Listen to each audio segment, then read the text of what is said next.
يا ربي بالمصطفى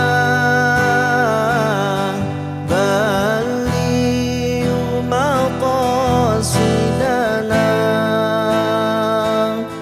واغفر لنا ما مضى يا واسع الكرم.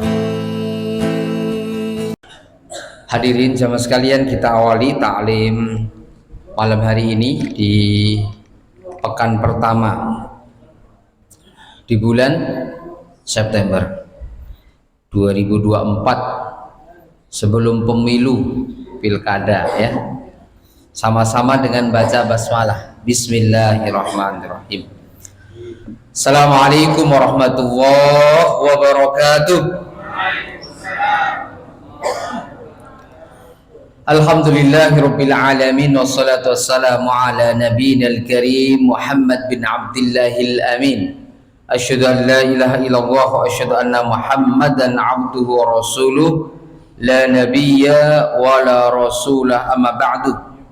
Hadirin jamaah salat maghrib yang saya muliakan, wabil khusus kepada seluruh pengurus Masjid Al-Muhajirin, saya senantiasa berdoa agar para pengurus semuanya senantiasa diberikan kesehatan, diberikan kebahagiaan fid dunya wal akhirah. Terutama yang selalu mengingatkan saya, Pak Bekis. Nah, alhamdulillah ya. Mudah-mudahan semua yang hadir di sini Allah Subhanahu wa taala bahagiakan fid dunya wal akhirah. Allah muliakan kita semuanya. Amin ya rabbal alamin. Jemaah sekalian yang dirahmati oleh Allah Subhanahu wa taala, saya punya satu permintaan Pak Bekis nih sebelum kita mulai. Ya, apa itu ya? Saya mau ngopi ya, bener nih. Iya. Jadi kopinya kopi pahit tapi. Jadi tadi saya mau berangkat perutnya sakit. Ya. Tadi dapat wangsit suruh ngopi saya katanya. Setelah salam tadi, saya ngopi. Kopinya kopi pahit aja, Pak. Iya. Kalau bisa semuanya juga buatin semua. Ya. Baik, ini terima kasih yang buatin kopi ya. Saya kenapa minta kopi tadi ya nggak tahu, pokoknya suruh minta kopi aja gitu. Ya. Terima kasih jamaah sekalian yang dirahmati oleh Allah Subhanahu wa taala. Kita lanjutkan masih dalam Syarah Riyadhus Shalihin, babul muraqabatu, yaitu bab merasa kita diawasi oleh Allah Subhanahu wa taala. Saya ingin mengatakan ketika kita melakukan dosa, kita melakukan kesalahan, kita melakukan kemaksiatan, kok kita cepat sekali memohon ampun kepada Allah, itu pertanda bahwa kita masih merasa diawasi oleh Allah Subhanahu wa taala. Sekali lagi nih jamaah sekalian, kalau kita merasa melakukan dosa, melakukan kemaksiatan, ya, melanggar perintah-perintah Allah, entah itu menggunakan mata kita, entah menggunakan telinga kita, tangan kita, anggota badan kita, bahkan kaki kita, kalau kita terus langsung taubat, itu pertanda bahwa kita masih merasa diawasi oleh Allah. Tapi kalau tidak mau tobat, ya terus melakukan kemaksiatan, ya, bahkan dia lupa dengan kemaksiatannya, itu pertanda dia tidak merasa diawasi oleh Allah, maka dia ingin berbuat sesuka keinginannya, nafsunya, ya, apapun itu dilanggar, pokoknya udah diingatkan nggak bisa. Nah, jadi pengawasan Allah Subhanahu wa taala meliputi apapun yang kita lakukan, apapun yang kita kerjakan. Kalau itu amal solih, sesungguhnya amal solih itu pasti kembalikan ke kita. Amal solehnya bukan untuk Allah, Allah sudah maha sempurna, tidak butuh amal-amal kita, kita yang butuh Allah Subhanahu wa ta'ala. Jadi Allah tidak pernah butuh kita, Allah tidak butuh infak sedekah kita, nggak butuh, Allah sudah maha kaya. Ya, Allah juga tidak butuh sanjungan kecintaan kita, tidak butuh, karena Allah sudah maha mencintai segala-galanya. Ya, maha segala maha. Jadi yang jelas Allah tidak butuh kepada hambanya. Hambanya butuh kepada Allah, makanya Allah ingin mengawasi, ya, agar kita merasa terawasi. Jadi yuk, siapa yang melakukan kemaksiatan, siapapun itu, baik laki baik perempuan, cepat dia melakukan tobat, ya, maka pertanda dia masih merasa diawasi oleh Allah Subhanahu wa taala. Allah berfirman dengan firman-Nya, wasari'u ila maghfiratin mir rabbikum wa jannah. Sesungguhnya kita ketika mohon ampun kepada Allah, kita cepat sekali, ya, pada jalur kebenaran, yaitu menuju rumah kita yang abadi. Mana rumah kita abadi? Surga. Jamaah sekalian, baik yang ada di masjid ini atau ada yang di rumah yang mengikuti via Zoom, via online, pastikan diri kita, keluarga kita masuk surga secara berjamaah, berkeluarga, ya, jangan sendiri-sendiri. Maka ini penting, ya, merasa kita diawasi oleh Allah Subhanahu wa taala.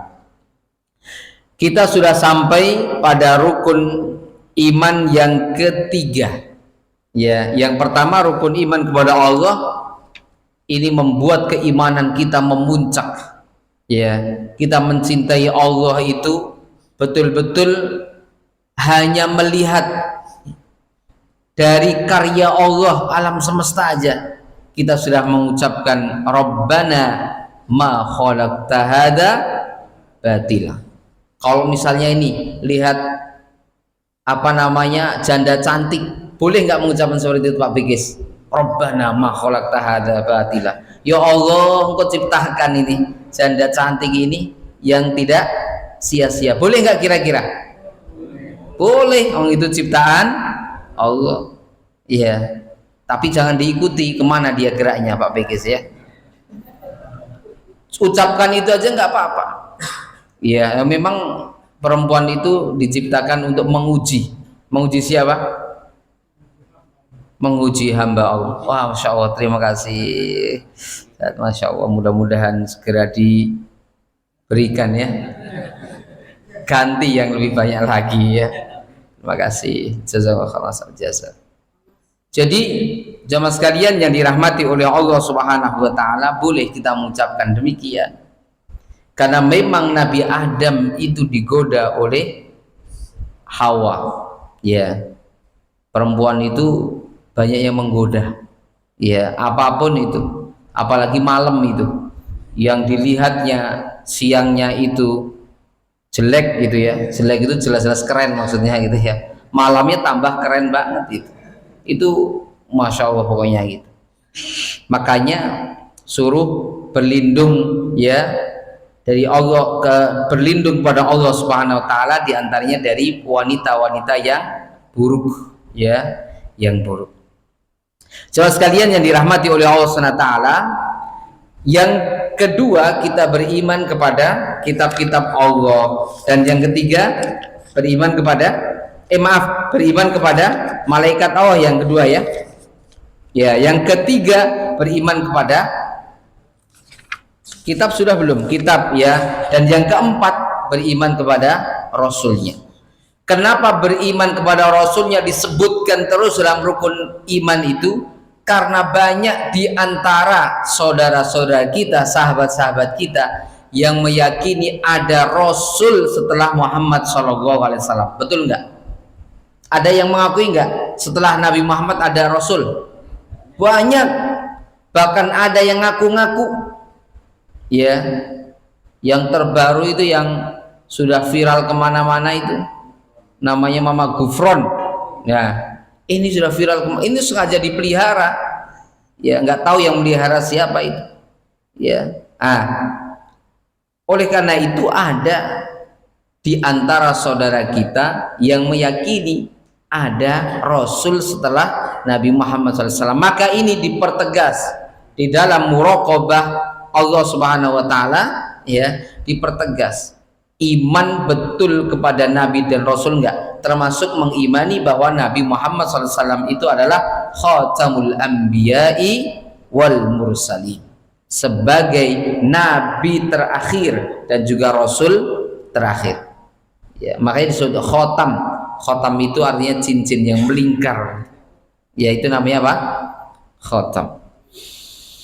Hadza huwa ruknun ar-rabi'uh. Ini merupakan rukun iman yang keempat, yaitu rukun iman kepada para rasul. Yang jumlahnya berapa itu? Nabi dan rasul.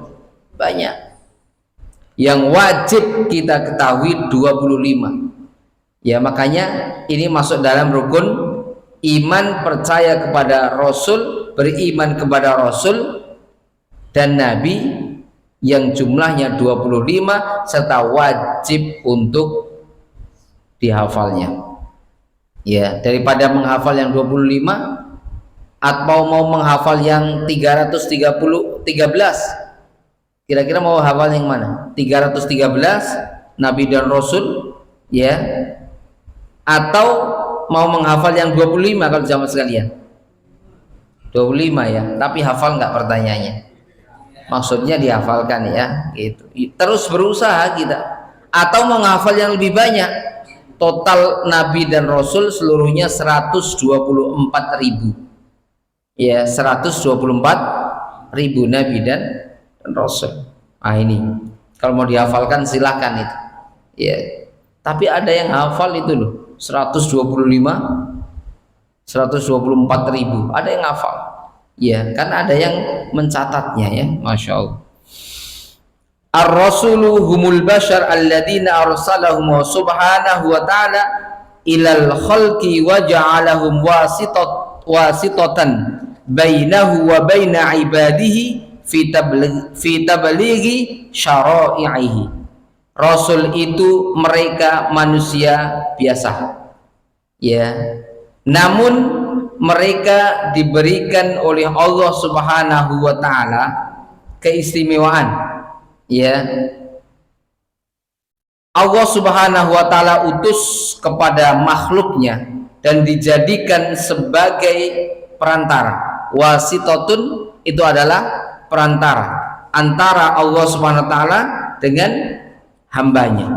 Bainahu, antara Allah, wa baina ibadihi, ya, dan di antara para hamba-hambanya, untuk menyampaikan syariat-syariat Allah Subhanahu wa ta'ala. Wahum basyarun khulaqu min abbin wa ummin, ya, dan mereka itu manusia sebagaimana kalian semuanya diciptakan perantaranya ada seorang ayah dan seorang ibu. Namun ada nabi yang memang dikhususkan oleh Allah Subhanahu wa ta'ala, disebutkan di sini illa Isa ibnu Maryam alaihi salatu wassalam, fa innallaha khalaqahu min ummin bila abbin, kecuali hanya Nabi Isa putra Maryam, disebutkan jelas Isa itu ibunya namanya Maryam. Jadi ini langsung dari Allah Subhanahu wa ta'ala membantah bahwa Isa itu bukan anak Tuhan, tapi disebutkan belakangnya Isa ibnu Maryam. Maka para ulama mengatakan siapapun yang tidak mempunyai ayah, ya, yang tidak punya ayah, berarti enggak punya ayah itu kenapa kira-kira enggak punya ayah? Hah? Ya, maksudnya menikah dengan tidak sah, maka harus dilekatkan kepada nama ibunya. Sebagaimana Nabi SAW ditanya, ya Rasulullah, jika ada wanita yang hamil kemudian melahirkan seorang anak tapi tidak tahu bapaknya, ini bukan karena dari Allah SWT, tapi makan apa? Zina, maka anak itu milik siapa? Ya, anak itu milik siapa? Maka Nabi SAW mengatakan li firashiha, anak itu milik kasurnya. Maksudnya apa? Ibu. Maka tidak boleh ya, misalnya nih ada wanita yang melahirkan ya di luar nikah kemudian dinamakan nanti bapaknya, tidak boleh, karena sesungguhnya dia tidak mempunyai nasab ke bapaknya. Nah, nasab itu bisa ada ya karena diantaranya ikatan pernikahan yang sah menurut Allah dan Rasulnya. Karena nikah itu diperintahkan oleh Allah, perintahkan juga oleh dicontohkan oleh Nabi Muhammad Shallallahu Alaihi Wasallam. Jadi siapapun yang punya anak ya di luar nikah, maka tidak boleh anaknya itu dilekatkan nama bapaknya di belakangnya. Ya, karena Allah sudah memberikan contoh ya. Jadi Nabi Isa dilekatkan pada nama ibunya Isa ibnu Maryam. Isa putranya Bunda Maryam. Jelas ya sampai sini jemaah sekalian. Ya. Nabi Isa ini diciptakan oleh Allah SWT, perantaranya ibu tapi tanpa adanya ayah, yaitu Allah Subhanahu wa taala tiupkan di dalam rahim ibunda Maryam, maka timbul fitnah bahwa Maryam melakukan perzinahan, padahal terkenal di negeri itu bahwa Maryam itu adalah wanita paling menjaga kesuciannya ya, dan paling mustajab doanya karena dia mempunyai mihrab yang selalu untuk mengadu kepada Allah Subhanahu wa taala. Ya, nanti kisah-kisah ibunya Nabi Isa dikisahkan pada kisah yang lainnya. Jamaah sekalian yang dirahmati oleh Allah Subhanahu wa taala, arsalahu subhanahu wa ta'ala rahmatan bil ibadi wa iqamatan lil hujjatin alaihim. Jadi para rasul itu diutus oleh Allah Subhanahu wa taala ya, bukti kasih sayang Allah terhadap hambanya, menjadi rahmatan ya. Jadi Allah tidak akan menghukum hambanya kalau belum ada utusannya. Bagaimana kita mau mengenal Allah kalau tidak ada perantara, ada yang memberitahukan ya. Kira-kira bahasanya ya, kalau engkau mintalah kepada Allah gitu, tapi kan nggak tahu kita Allahnya itu di mana ya. Tapi kita harus yakin bahwa Allah itu ada. Apa buktinya Allah ada? Apa kira-kira buktinya Allah ada jemaah sekalian? Kok kita yakin ya Allah ada, kok kita meyakini bahwa Allah Subhanahu wa taala itu harus kita sembah padahal nggak nampak ya. Ini kalau orang yang lemah imannya ya, maka dia mengatakan oh benar iya, kok nggak kelihatan tapi kok harus disembah ya. Ini fungsi dari Nabi dan Rasul sebagai sarana ya untuk menghubungkan antara hamba dengan Allah, antara Allah dengan hambanya ya, sehingga kita tahu. Maka Nabi sampaikan ya, Allah itu ada. Apa buktinya Allah ada? Adanya alam semesta. Logika kita tidak mungkin alam semesta ini ada kalau tidak dibuat sesuatu yang sudah ada. Ini masalah akidah memang berat itu. Tapi kita yakin, seyakin-yakinnya bahwa alam semesta ini diciptakan oleh sesuatu yang sudah ada sejak zaman dahulu. Ya, dia ada karena sesuatu yang ada. Ya, yaitu Allah Subhanahu wa taala. Nah ini ya. Coba sekalian yang dirahmati oleh Allah Subhanahu wa taala, jadi bukti kasih sayang Allah bahwa Allah kasih namanya Rasul dan juga Nabi. Untuk apa? Untuk menegakkan hujah alaihim kepada kita semuanya. Nanti tidak ada yang protes, ya Rob, aku tidak bisa ngaji, aku nggak bisa sholat, aku nggak mengenal engkau ya Rob. Kata Allah dihadirkan tuh, dulu kan aku sudah kasih engkau ya sebagai perantara, aku kasih engkau itu Rasul namanya Isa ibnu Maryam. Aku kasih engkau Rasul namanya Musa alaihissalam. Aku kasih Rasul namanya Nuh alaihissalam. Aku kasih Rasul ya biar engkau mengenal aku yaitu Muhammad Shallallahu Alaihi Wasallam. Tidak ada hujah lagi, tidak ada ngeles lagi, ya. Jadi mereka kecewa. Jadi fungsi dari Rasul diantaranya adalah iqamatan lil hujjah alaihim, agar Allah nanti tidak diprotes, kira-kira gitu. Ya, Allah tinggal mengatakan, aku udah kirim itu, jumlahnya tidak hanya puluhan, tidak hanya ratusan, tidak hanya ribuan, tapi ratusan ribu, agar engkau itu mengenal aku, gitu. Ya. Sebagaimana Allah Subhanahu wa taala berfirman dalam surat An-Nisa, a'udzubillahi minasyaitonirrajim, bismillahirrahmanirrahim, inna auhayna ilaika kama auhayna ila nuhin wan nabiyyina min ba'dih. Sesungguhnya kami Allah Subhanahu wa taala telah mewahyukan kepada engkau, maksudnya kepada Nabi Muhammad SAW, kama auhayna, sebagaimana kami telah mewahyukan ila nuhin, kepada Nabi Nuh. Maka Rasul pertama adalah yang disebut dengan Nuh alaihissalam, dan Rasul serta Nabi yang paling sukses di dalam berdakwah itu namanya Nuh alaihissalam. Kenapa demikian, jemaah sekalian? Kenapa Nabi Nuh dikatakan paling sukses? Loh, bismillah. Bener pahit nih ya. Jadi kenapa jamaah sekalian, kenapa Nabi Nuh dikatakan Nabi yang paling sukses, Rasul paling sukses?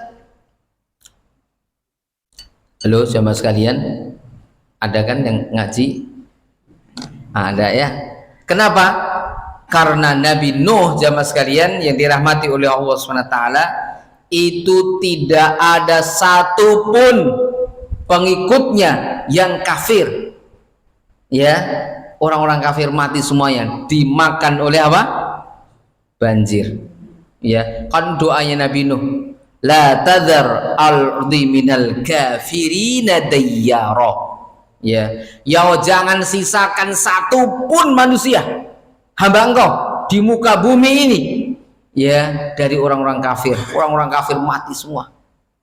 Makanya yang beriman hanya pengikutnya Nabi Nuh alaihissalam yang ada di dalam bahtera Nuh. Ya, maka para ulama mengatakan, termasuk Ibnu Taimiyah mengatakan dalam kitabnya, bahwa Nabi dan Rasul yang paling sukses adalah Nabi Nuh alaihissalam, karena tidak ada satupun dari umatnya yang ingkar atau yang kafir. Semuanya beriman semuanya. Orang-orang yang saat itu ya kafir semuanya digulung oleh air. Ya, ini kan doa Nabi Nuh alaihissalam, la tadar ardi minal kafirina dayyar. Jangan kau sisakan, gitu bahasanya, gitu bahasa kasarnya, satu pun ya Rob, gitu, orang yang kafir kepada engkau, termasuk dari keluargaku. Wah, Kan'an ini kan sombong ya jamaah sekalian, menentang bapaknya, padahal Kan'an ini harapan besar ya Nabi Nuh alaihissalam. Lihat, Allah memberikan contoh yang luar biasa kepada Nabi Nuh alaihissalam. Ini menandakan bahwa hidayah ini milik mutlak Allah Subhanahu wa taala. Namanya hidayatut taufiq, itu mutlak Allah Subhanahu wa taala. Tidak ada satupun yang bisa mengintervensi ya hak prerogatif Allah Subhanahu wa taala terkait dengan hidayah. Kalau seandainya bisa, Nabi Nuh akan berdoa, ya Rob, itu kan anakku, gitu. Ya, disinilah titik akhirnya Nabi Nuh alaihissalam kecewa. Ya, kecewa. Ya, sudah berjuang puluhan, ratusan tahun. Berapa berjuangnya Nabi Nuh itu? 950 tahun atau 1000 kurang 50. Disebutkan dalam Al-Quran. Bayangkan, berdakwahnya ya segitu. Saya bersama jamaah sekalian di masjid ini, dulu masjidnya nggak seperti ini, gitu ya. Ini baru berapa tahun, gitu. Itu Nabi Nuh alaihissalam 950 tahun ditentang oleh keluarganya, termasuk anaknya yang menjadi harapan dan cita-cita Nabi Nuh alaihissalam untuk melanjutkan estafet kepemimpinan Nabi Nuh saat itu, melawan bapaknya. Memang cerdas kanan itu, pengikutnya banyak ya, kalau bahasa sekarang gampang viralnya gitu, kira-kira dikenal di banyak orang, makanya dia kan pengikutnya banyak gitu. Karena ada pengikutnya banyak, dia merasa benar, sebagaimana kisah Musailamah Al-Kadzab. Siapa Musailamah Al-Kadzab ini? Nabi palsu yang hidup di zaman Nabi SAW. Nabi ada masih hidup, ada yang mengaku Nabi. Namanya siapa? Musailamah Al-Kadzab. Ya, itu Musailamah itu masuk Islam sesungguhnya itu. Ya, ketika Nabi SAW memasuki kota Madinah, itu masuk Islam, tapi Islamnya karena pura-pura aja gitu. Tapi ternyata pengikutnya banyak, hanya dia belajar sihir ini, makanya bahaya. Orang sekuat apapun ya keimanannya, kira-kira begitu. Ini contohnya sudah banyak di zaman Nabi Muhammad SAW. Ada namanya Ar-Rajal bin Utfuwah, pernah dengar ya atau pernah baca? Silakan dilihat, namanya Ar-Rajal bin Utfuwah.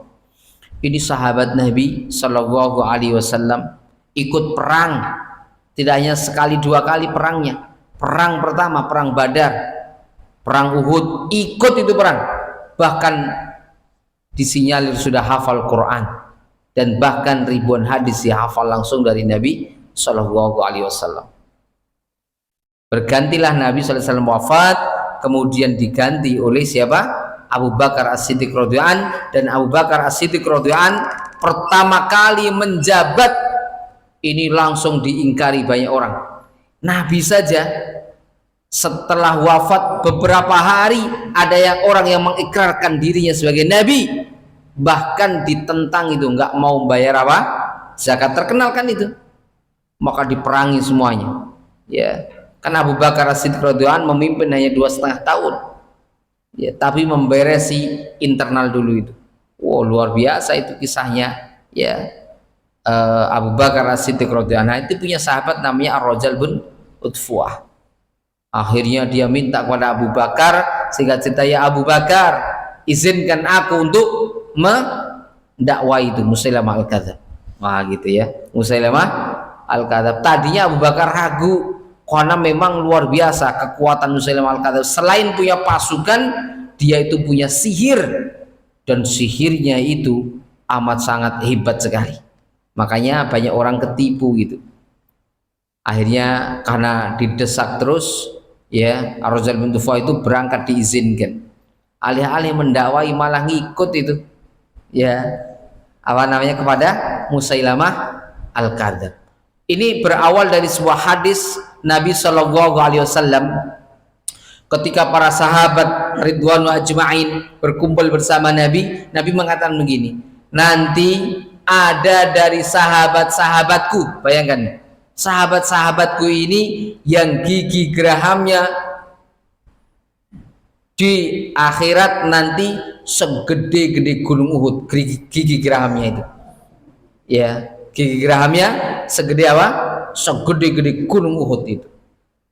Wah, itu para sahabat saling tatap menatap ini, siapa kira-kira yang dimaksud oleh Nabi Shallallahu Alaihi Wasallam. Ini beberapa tahun kemudian Nabi kan wafat. Nah, setelah itu para sahabat-sahabat itu juga wafat ya. Itu persis tinggal hanya 2 orang yang hadir di majelis Nabi Shallallahu Alaihi Wasallam, majelis Rasulullah Shallallahu Alaihi Wasallam, yaitu siapa? Abu Hurairah dan Ar-Rajal bin Utfuwah. Wah, itu deg-degan semua itu dua-duanya itu ya. Ini siapa yang dimaksud Nabi? Kan sahabat sudah pada meninggal, tinggal ada 2, Abu Hurairah radhiyallahu an dan juga Ar-Rajal bin Utfuwah ya. Wah, semakin deg-degan itu ya. Ini hadis tersebar di banyak sahabat ya, dan para sahabat sudah curiga, ini tinggal 2 orang tuh yang ikut majelisnya Rasul saat hadis itu apa namanya disampaikan oleh Nabi ya. Itu akhirnya terbukti, yaitu Ar-Rajal bin Utfuwah akhirnya apa? Masuk ke dalam barisan siapa? Musailamah Al-Kadzab. Para sahabat senior itu lega, wah ternyata bukan engkau Abu Hurairah, ya. Sementara Abu Hurairah juga lega. Itu, oh ini yang dulu disebutkan oleh Nabi, yang gigi gerahamnya nanti segede-gede gunung Uhud, giginya itu. Ya, gimana? Apa namanya? Mulutnya, ya kan? Segede gunung Uhud, bayangkan. Ya. Kemudian sahabat-sahabat yang lain yang pernah mendengar hadis itu, walaupun tidak ada di majelis, semakin yakin itu. Ya. Sementara orang-orang musuh Abu Bakar As-Siddiq radhiyallahu anhu, musuh Islam, juga semakin yakin. Wah, ini sahabat Nabi aja yang paling dekat, yang mungkin hafal Quran, bahkan sudah hafal banyak hadis dari Nabi, ini aja ikut Musailamah al-Kadzab. Oh, berarti yang benar ini gitu. Ya, yang benar Musailamah al-Kadzab. Semakin banyak itu yang ikut itu. Demikian ini ujian-ujian tuh seperti itu. Ya, oh semakin tuh ikut terus, ya. Akhirnya terjadilah perang, ya, di zaman Abu Bakar As-Siddiq radhiyallahu anhu. Kemudian Musailamah al-Kadzab itu dibunuh oleh kakaknya Umar bin Khattab radhiyallahu anhu, namanya Zaid bin Umar, ya. Apa namanya, kakaknya Umar bin Khattab radhiyallahu anhu itu dibunuh itu. Begitu juga Ar-Rajal bin Utfuwah mati. Ini yang saya katakan, hidayah ini sulit sekali.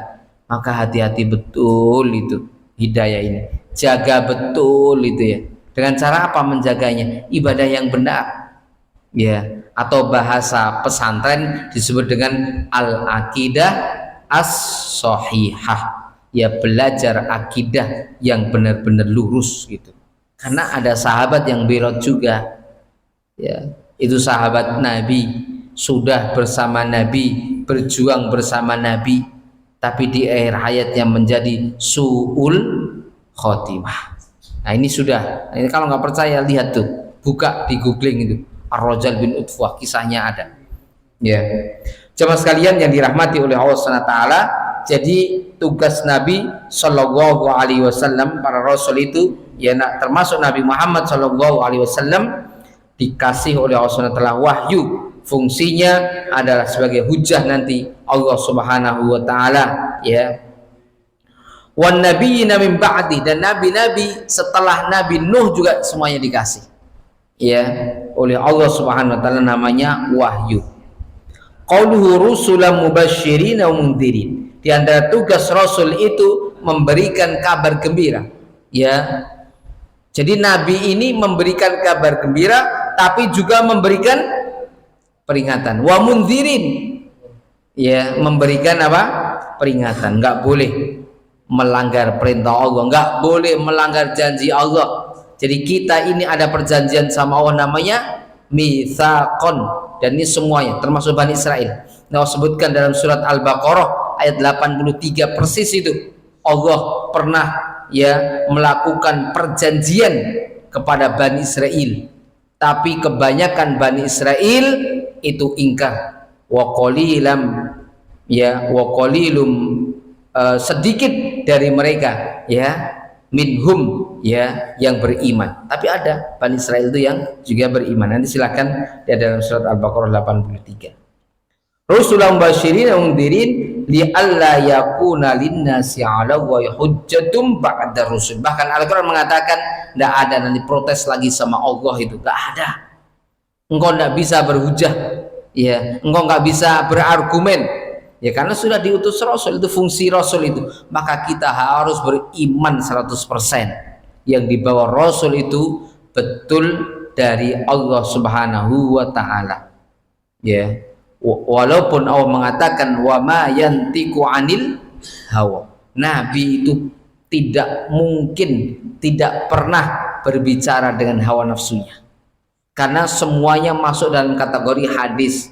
Mau perkataan Nabi, mau perbuatan Nabi, mau akhlak Nabi, mau sifat Nabi, kebiasaan Nabi, itu masuk dalam kategori apa namanya, ma'udhifa ila Nabi. Semuanya itu disandarkan kepada Nabi sallallahu alaihi wasallam. Nabi senyum itu diajarkan, Nabi meludah itu juga diajarkan kepada kita sebagai umatnya. Nabi pakai sendal itu juga diajarkan. Nabi melepas sendal, ya, kalau apa pakai sendal Nabi ajarkan dari mana? Kanan, melepasnya dari kiri. Bayangkan sesuatu yang seakan-akan remeh aja diajar. Kita terbiasa minum pakai tangan kiri, Nabi sallallahu alaihi wasallam ajarkan menggunakan tangan kanan. Ya, bahkan Nabi mengatakan fa inna syaitan yashrabu wa yakul min bisimali. Ya, karena syaitan itu makan dan minum menggunakan tangan kirinya, maka kita harus selalu menyelisihi syaitan. Apapun yang menyelisihi syaitan, syaitan itu marah besar itu. Ya, marah besar itu. Kalau ibadah kita benar, setan marah betul itu. Semarah-marahnya boy. Ya, makanya setan itu atau iblis ya, iblis dari dedengkot kegelapan itu paling takut ada hamba Allah yang banyak bersujud. Kenapa? Karena iblis tidak mau bersujud kepada Allah SWT, diiri. Itu. Makanya ada ayat-ayat dalam Al-Quran namanya sujud apa? Sujud apa? Tilawah. Ya, setelah membaca wa kharru sujjadan wa bukiya, sujud itu. Ya, itu setan iblis iprit ya, pokoknya apa namanya dedengkotnya kegelapan itu sujud, marah-marah besar. Ya, marah-marah besar. Oh iya, kenapa ada hamba Allah yang mau sujud sedangkan aku tidak gitu. Ya, padahal Allah sudah menawarkan. Coba sekalian yang dirahmati oleh Allah SWT, dikatakan wahum adadun katsirun, jumlah rasul itu banyak sekali. Awalum Nuhun wa akhiru Muhammad, diawali rasul itu Nabi Nuh alaihissalam dan di akhir Muhammad. Ini yang harus kita pegang. Wa dalilun dzalika qaulu ta'ala inna auhayna ilaika kama auhayna ila Nuhin wan nabiyina min ba'dih wa qad sahha fi sahihain wa ghairuhuma fi hadits asy-syafa'ah anna an-nas yaumal qiyamati ya'tuna ila Nuhin fayaqulu ya Nuh anta awwalur rusul ila ahlil ardi. Ya, jadi dikatakan bahwa rasul pertama kali yang Allah Subhanahu wa taala utus adalah Nabi Nuh alaihissalam berdasarkan firman Allah Subhanahu wa taala dalam surat An-Nisa, dan juga sebagai penguat bahwa Nuh itu adalah rasul pertama kali ya yang diutus oleh Allah Subhanahu wa taala. Di dalam Sahihain Imam Bukhari dan Muslim disebutkan hadisnya bahwa manusia pada hari kiamat akan mendatangi Nabi Nuh, fayaquluna, semuanya itu manusia pertama kali yang diciptakan sampai manusia paling terakhir yang meninggal. Ya, mereka mengatakan fayaquluna lahu, semuanya mengatakan kepada Nabi Nuh alaihissalam, ya Nuh anta awal rasul ila ahli ard, engkau adalah rasul pertama ya di atas penghuni muka bumi ini gitu ya. Ini kan ingin minta apa? Syafaat, tapi syafaat Nabi Nuh tidak berlaku lagi karena sudah digunakan di mana? Di mana? Di dunia. Yang doa itu wa qalu la tadhar 'alal ardi minal kafirin dayyara gitu. Dan Nabi Muhammad SAW belum pernah menggunakan syafaat itu. Bahkan dulu ketika pulang dari Taif, Nabi SAW mau dibantu malaikat, enggak, malah didoakan. Padahal malaikat itu jengkelnya luar biasa itu. Nabi terluka, ya terluka itu, sampai Zaid bin Harisah melindungi dengan badannya, berlumuran darah, dilemparin batu. Itu Nabi. Pernah nggak jamaah sekalian dilemparin batu? Ngingetin orang dilemparin batu pernah belum? Yuk ke masjid nih gitu ya, ayo puasa misalnya, tidak mungkin. Nabi dilemparin batu padahal paling dekat dengan Allah. Sehingga ketika Nabi SAW duduk itu ya termenung, itu datang tuh malaikat apa namanya yang menjaga bukit. Muhammad, aku diperintahkan oleh Allah SWT untuk angkat bukit itu, sehingga aku akan angkat gunung itu dan aku akan timpakan kepada umat engkau yang berbuat zalim terhadap engkau. Nabi Muhammad cegah itu, enggak ya. Nabi hanya mengatakan ya da'hum ya fa innahum la ya'lamun. Bahkan Nabi mendoakan Allah maghfir lahum fa innahum la ya, biarkan tuh malaikat, biarkan dia hidup, aku masih punya harapan besar nanti anak cucunya akan masuk Islam. Biarkan ya, karena mereka kaum yang belum mengetahui, belum faham. Jadi tidak boleh kita ini misalnya ada yang belum paham gitu ya, kita kejar terus gitu ya, nggak bisa ya, harus ada tadarruj, harus ada step by stepnya gitu. Jadi Nabi Nuh nggak bisa memberikan syafaat, akhirnya kepada Nabi Muhammad Shallallahu Alaihi Wasallam. Ini dalil bahwa Nabi Shallallahu Alaihi Wasallam ini adalah khatamul anbiya wal mursalin. Amma dalil qaulin Nabi Sallallahu Alaihi Wasallam akhir rasul fa wa qauluhu ta'ala ma kana Muhammadun aba ahadin min rijalikum walakin rasulullah wa khataman nabiyyin. Yakinkan untuk diri kita, yakinkan untuk keluarga kita bahwa Nabi Muhammad SAW adalah khatamun nabiyyin, ya, penutup para nabi dan juga penutup para rasul, ya. Bahkan dalam hadis ya yang sahih yang diriwayatkan Imam Bukhari itu dikatakan wasahha anhu sallallahu alaihi wasallam annahu qala ana khatamun nabiyyin fa alaina an nu'mina bi anna jami'ar rasul alladziina arsalahum shadiquna fima ballaghu bihi anillahi wa fi risalatihim. Jadi disebutkan dalam Sahih Imam Bukhari bahwa Nabi mengatakan aku adalah penutup para nabi. Oleh karena itu bagi kita semuanya wajib untuk mengimani seluruh rasul, seluruhnya, dari Nabi Nuh alaihissalam sampai siapa? Nabi Muhammad sallallahu alaihi wasallam. Mereka diutus itu benar-benar dari Allah Subhanahu wa taala untuk menyampaikan semua, ya, semua apa yang Allah Subhanahu wa taala inginkan, melalui nabi dan juga melalui rasul, ya. Demikian jemaah sekalian yang dirahmati oleh Allah Subhanahu wa taala, mari sekali lagi kita benar-benar perkuat ya keimanan kita. Iman kepada rasul ini merupakan rukun iman, tidak boleh tergoyahkan sampai kapanpun, ya. Nah ini mudah-mudahan Allah Subhanahu wa taala betul-betul kuatkan iman Islam kita sampai kita menghadap Allah Subhanahu wa taala dalam keadaan husnul khotimah. Allahumma amin ya rabbal alamin. Demikian mudah-mudahan bermanfaat. Mari kita akhiri dengan doa kafir majelis. Subhanaka Allahumma bihamdika asyhadu an la ilaha illa anta astaghfiruka wa atubu ilaik. Assalamualaikum warahmatullahi wabarakatuh.